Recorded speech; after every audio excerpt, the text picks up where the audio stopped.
I've never had so many text messages about a player that I've no idea where this rumour is emanating from. So nothing in it, no contact, nothing like that. It's not going to happen. Absolutely not. I think out of our pay league, I think is a fair comment. An unbelievably talented player, but absolutely nothing in it whatsoever. Bemused to hear some of the stories of 2-1 on, betting suspended. There's absolutely no truth in the story whatsoever. Bemused or amused? Combination of both. So I honestly I've woke up to a barrage of text messages and missed calls that apparently the deal's done.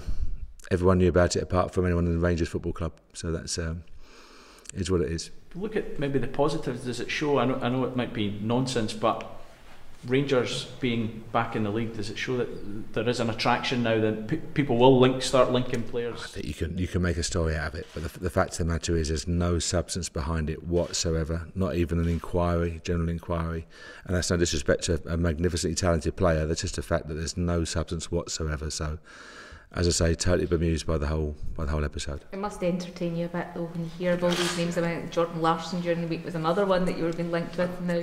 I don't know where they come from. I honestly don't know where they come from. I'm sure someone's laughing somewhere, but as I say, it's football. It's opinion, but there's no substance whatsoever. In terms of realistic targets though, how many more do you feel you still need in, and how, is there any progress being made? Ideally, still the same. If we find the right player that can add value on and off the pitch, if we can, we look for another attacking option and a defensive option, given the right players. But we're in no panic for it. The squad's in good shape. Fitness levels are good. We've had the 4 games. We look forward to the game on Saturday. Burnley will be another serious test for us. But the squad's in good shape. But if we can find the 1 or 2 that we need or add that value, then we'll move. But it's not a case of adding numbers for numbers' sake. Far from it. Without going over all ground about the League Cup, is this Burnley game the sort of game that will really help you in terms of final preparation? Yeah, absolutely. I mean, I spoke to Sean. They're going to be very strong, certainly for the first 70 minutes or more.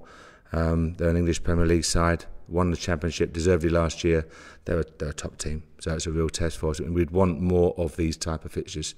So to go from the League Cup to this, and there's no disrespect to anyone in terms of the quality of opponent, but Burnley are an English Premier League team. We'd rather play 2 or 3 games of this calibre going into the start of the season. This time last year you played Burnley. How much do you think both teams have improved since 12 months? I think it can't be high enough about Sean, Ian Rowan and the job they've done at Burnley and the players, of course, to just miss out on securing Premier League safety, to get relegated and then to perform as they did last year is an outstanding feat. It's a tough division.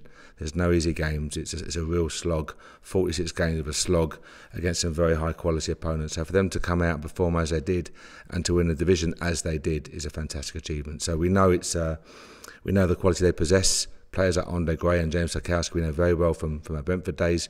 So they've got some real good individuals, well organised, well structured, superbly managed. So it'll be a real test for us. Do you think we can stay up this year? Absolutely. They learnt from the last episode.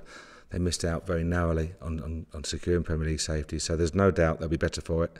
They'll have made some good additions, and financially they're in good shape as well. So in Sean, they have a very talented manager, great support staff behind him, and a talented squad of players. So there's no reason they can't stay up. How close to league ready is your squad now in terms of fitness and also, as you said, the additions you'd like to? Yeah, fitness is good. We don't know how things are necessarily. Fitness is good, so we're looking forward to, as I said, a tough test at the weekend. Hopefully a busy Ibrox and a real atmosphere of what will be a tough test. But then we've got a week of full training. So we use that full week and then to go into the Hamilton game, which we know the season starts. Everything focused on that. But we're in good shape. We're in good shape so far, so good. But a lot of work still to be done. You mentioned the right players, in inverted commas. Would that be more experience, more youth? No, we're happy. It's just someone we think adds value in terms of something we don't currently possess.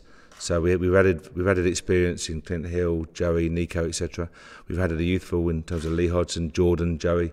So Matt Gilks, of course, has more experience in goal. It's been tremendous for us so far. So we're happy with the balance. But if the right player becomes available, young or older, we'll move. After the League Cup fixtures, and then you've got this friendly weekend, how grateful are you going to be for that full week of training with no interruptions as you gear up for the start of this? Yeah, it's really important to have that full 7 days. So our programme will be that the players will have their Sunday off and a Wednesday off. We will second day recovery on the Monday, work very hard on the Tuesday, slightly less hard on the Thursday, and build into the game. We're looking forward to it, and touch wood, the squad's in good shape. 1 or 2 small knocks. Jason Holt and Josh Windass both be back. Maybe Jason for next week, but touch wood, we're in good shape. Matt Crooks, how's he looking? He's running on the grass this morning, so hopefully he's 2 weeks or so away from joining us again in the squad. Obviously catch up his fitness, but again physically and technically he's a very gifted player, so looking forward to welcoming him back and getting involved in the training. You pleased with the options you've got in terms of guys that can play in a number of roles? We saw Joey playing in the sort of holding role last week, but he could probably push forward. You've got a number of options elsewhere. Yeah, we have, and it's about the squad. Someone asked me the question, what's your best 11? It's not about a best 11, it can't be. It has to be about the squad. And you can rely on 9 or 10 players week in, week out and have squad players, but then you always have a problem, especially at the higher level, and we'll have a problem doing that. So far from it, we've got a squad that whoever we pick, we trust.